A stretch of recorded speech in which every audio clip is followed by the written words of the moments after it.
Because it'll cut off your first word if you start. That's because I was starting it manually as y'all are starting to talk. It's got you telling me that now. That's fine. That's cool. Yes. But just so you know, when he says start, wait 3 seconds. And then start talking. So we're live now? We're live now. Hey, everybody. How are y'all doing? Welcome to TyTy Takeaways, coming to you live from South Georgia. There's a lot going on today. There's a blood drive going on right yes, now. I think blood from drive 3 till 7 o'clock to 7. You still have time to come out and give blood because it's 5:45 now. So you have until 7 o'clock to come give blood. I'm not talking to Siri.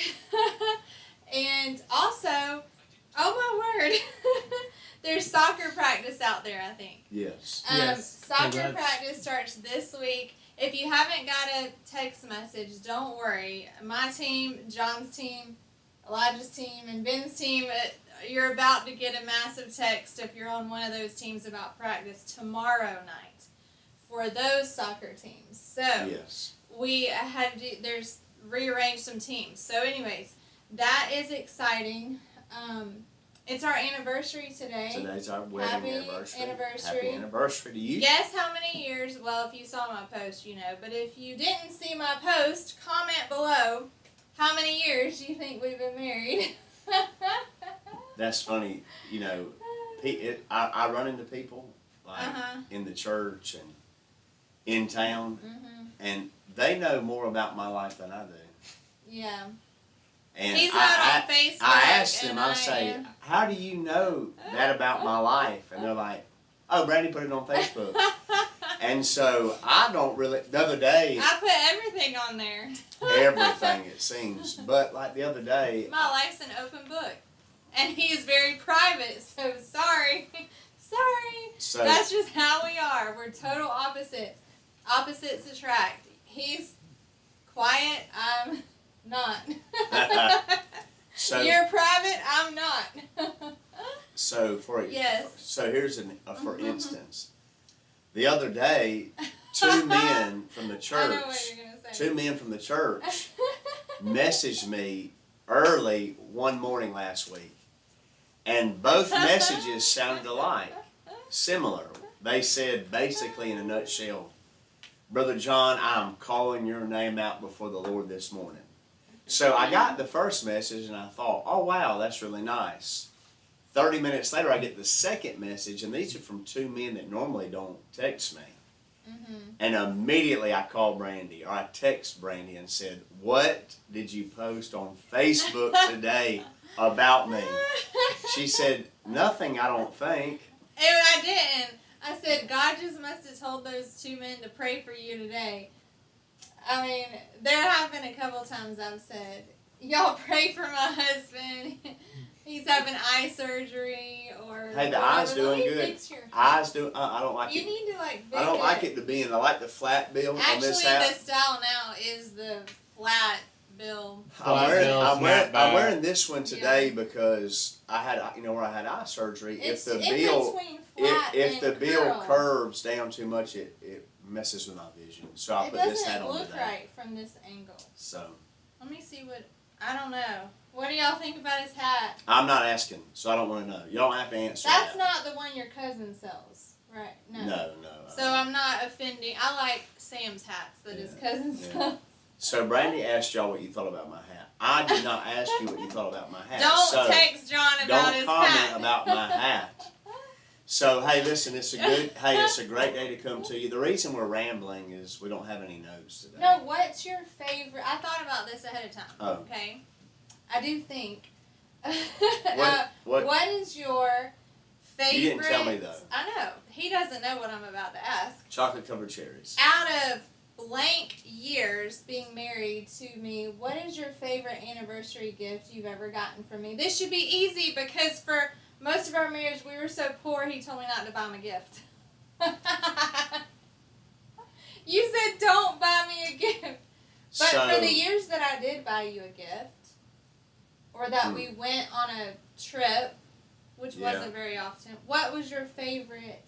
Or I could say, which year was your favorite anniversary? Since I didn't buy very many gifts. Well, I would say the gift you gave me this year is my favorite one because it's the only one I remember, really. Because I actually got him a gift on time.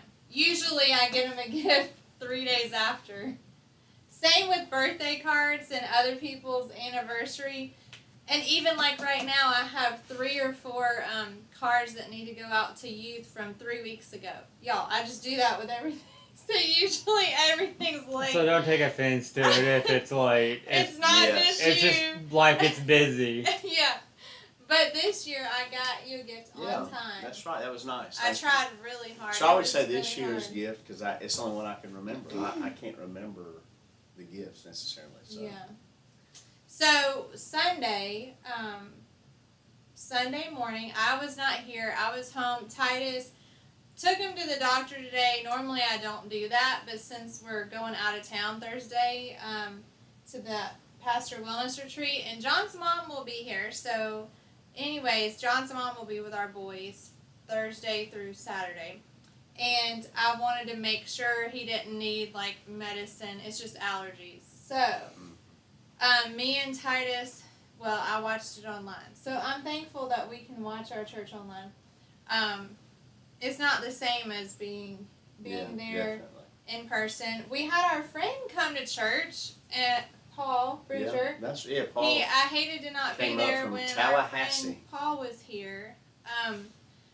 But anyways, okay, so what did you preach on Sunday morning?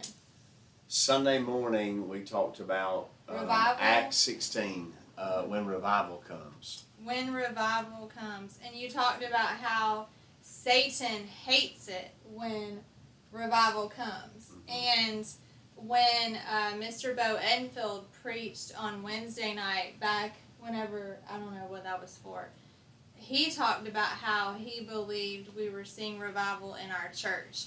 And then you preached Sunday about, like, don't miss out on what God's doing now. Like, when people get saved and baptized and new members join the church, that is revival. You know, that is It's part of reviving revival. a church that was probably on the brink of death, but it's bringing new life in.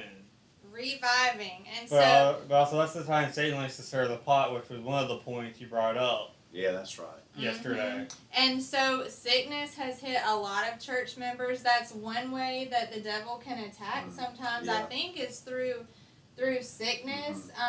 And so we need to pray for each other when that happens. And just, you talked about, yes, when good things happen, also the enemy hates it. And you even talked about how the ministers went to jail, and I just was taken back to the whole India thing. You know, it was interesting. I thought this was interesting. Now, this doesn't mean anything. Like, it's not I don't know what you're about to say. it doesn't mean anything. But today, when I came to the office this morning, there was a very strange thing that happened this morning. Really odd. I've never seen anything like this in my life. So it was kind of odd. And I'm not saying it means anything, but when I pulled into the office this morning, there were, I think I counted 25, and that's conservative. There was maybe more than that. But there were 25 vultures sitting on the roof of our church today. The bird of death. No. You know, the Bible says that Satan, it pictures Satan as a bird that comes to kill. I mean, that comes to steal the seed that's being planted. So it was so weird. It was so weird that my first thought was that, you know, I just preached on we have authority over demonic spirits Sunday.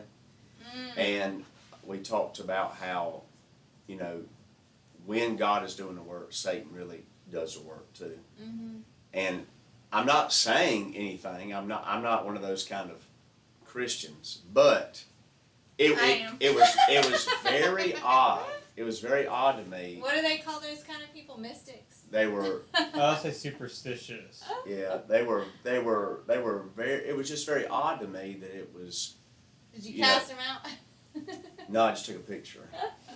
And so I took the picture. In the name of Jesus, we Yeah. bind the evil. But I didn't know. spirit. But it was just birds. It wasn't anything. It was just odd to me that there were 25 buzzards sitting on the peak of the church roof. They were everywhere. I mean, it was very odd today. That doesn't mean anything. I'm just saying. So, well, a demon but we spirit talk- went in the pigs. so no, there wasn't anything weird that took place. It was just odd. That basically something's probably dead around here, but they were all just sitting on our church building today. But so we looked at how Satan was stirred up, and there was 2 areas that Satan attacked. He attacked the prayer time and he attacked the preaching. And so we looked at that in chapter 16, verse 16 and 17. And, we looked at how Satan attacks prayer because it's the saved person's intimacy with God. And he attacks the preaching because it's the unsaved's invitation to God.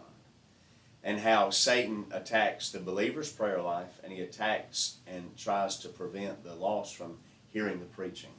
And so those are 2 specific ways that he attacks. And then we looked at how, the saints got locked up. A result of that is they were put in prison. But you see the Philippian jailer got saved. I believe the prisoners were saved. The whole household was saved.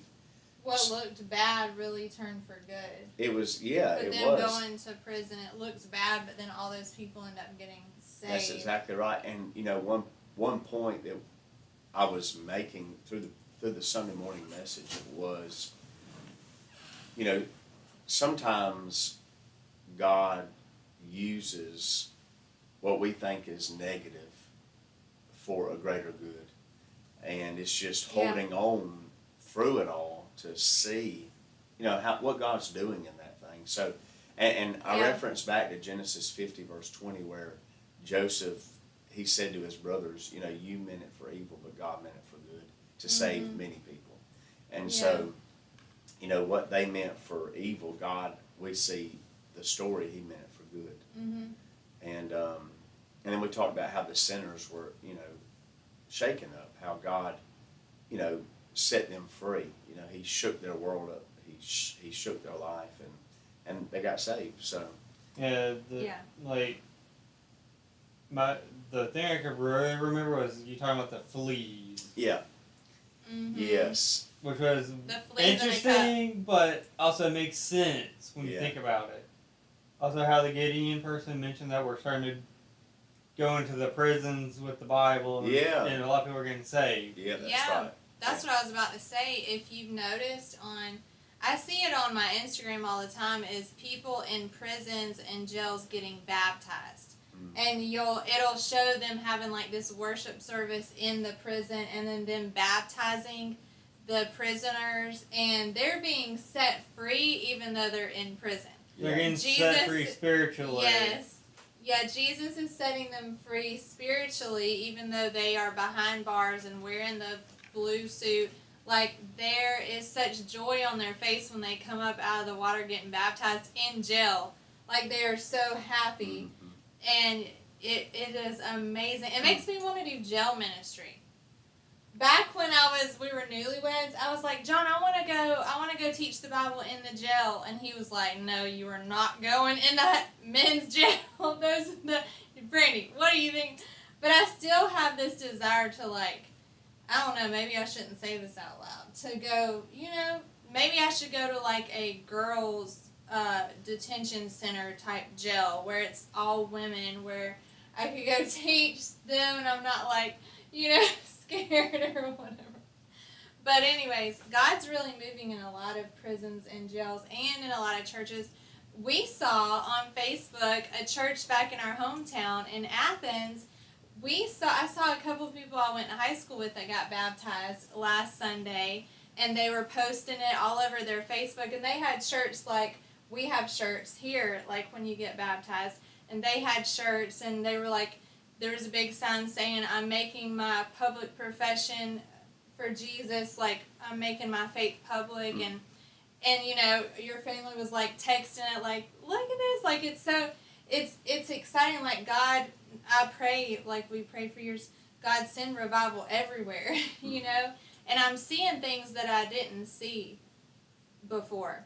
like people posting stuff like that of them. I'm talking about people our age getting baptized. You have to lay your pride down to get baptized. If you're not a kid, you have to really humble yourself to get baptized as a teen or an adult. Like that takes. You gotta take a step away from yourself. So you know it's real if these adults and teens are doing that.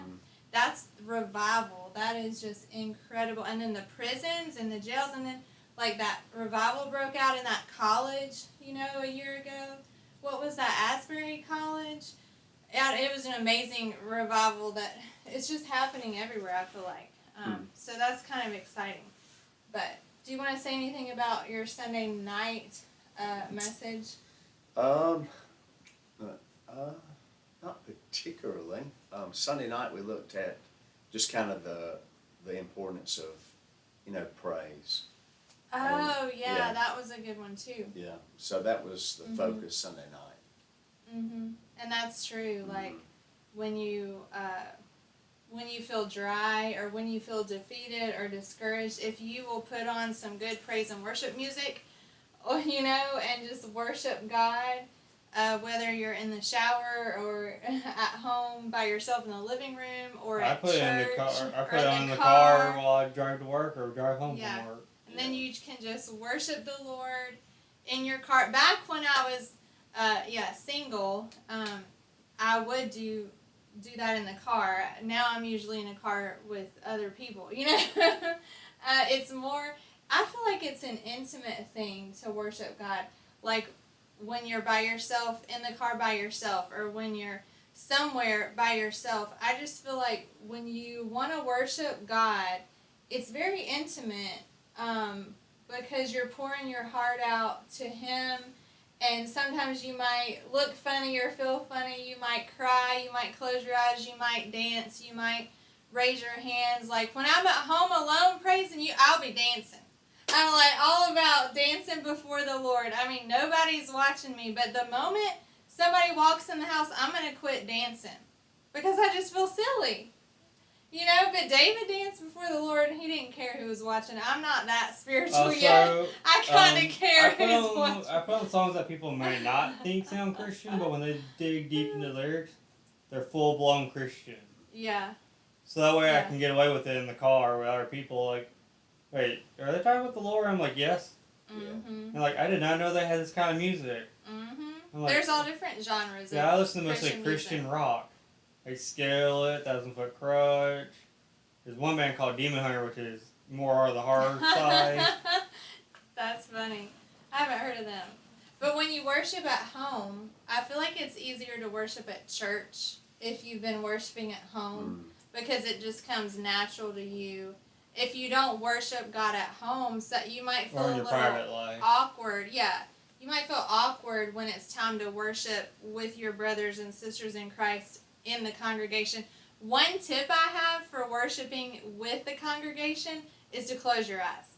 Because when I close my eyes, I forget that other people are there. And then I have the guts to stand up or to raise my hands. Whereas if my eyes are open, I'm too intimidated by what other people may think. But if I close my eyes, a lot of people that will raise their hands, they're not looking at anyone. They're just focused on the cross in the pulpit sometimes. Because you forget anybody else is there but God. They get tunnel vision for it, which is one way of helping out too.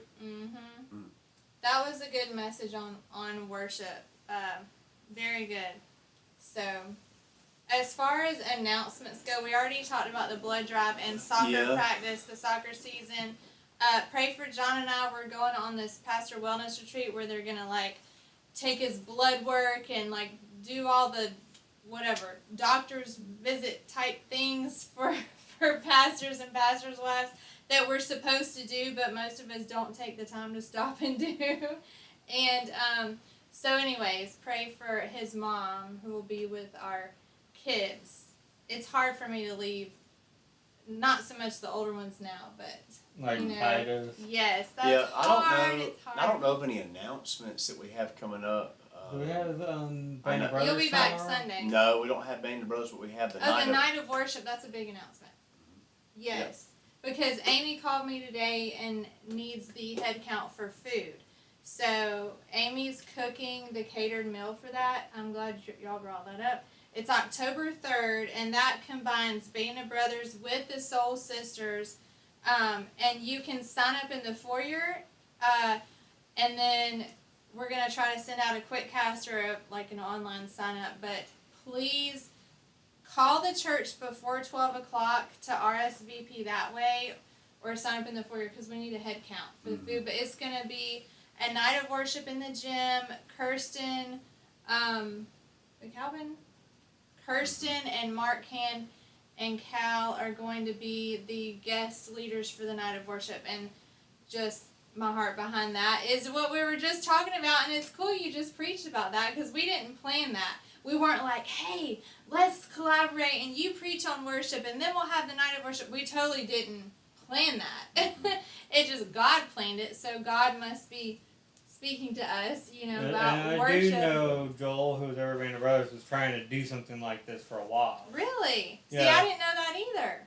That's God right there. Yeah, making it a fruition while even trying that hard. That's amazing. So, worship is about coming to worship God, right? To get our eyes and hearts focused on God. So fellowshipping helps with that too. So. And then we also have Trunk or Treat coming up in October, so be sure to invite everybody you know to that. And See Kayla to help. That's October 29th, isn't it? That's right. So all that's coming so up. evening services will be doing Trunk or Treat. Right. And then we got Homecoming coming up November the 5th, and then we kick off Revival the 6th, which is Monday, 7th and 8th. So in November. That's in November. So there's a lot. Mark your calendars, and so looking forward to that. But yeah. Hey, look, we appreciate you guys tuning in. We'll look forward to seeing y'all Wednesday night, 6:30 here at the church. Classes for all ages, from the babies all the way up to the senior adults. So we'll look forward to seeing y'all on Wednesday. Hope you have an awesome rest of your Monday. God bless you, and we'll see you next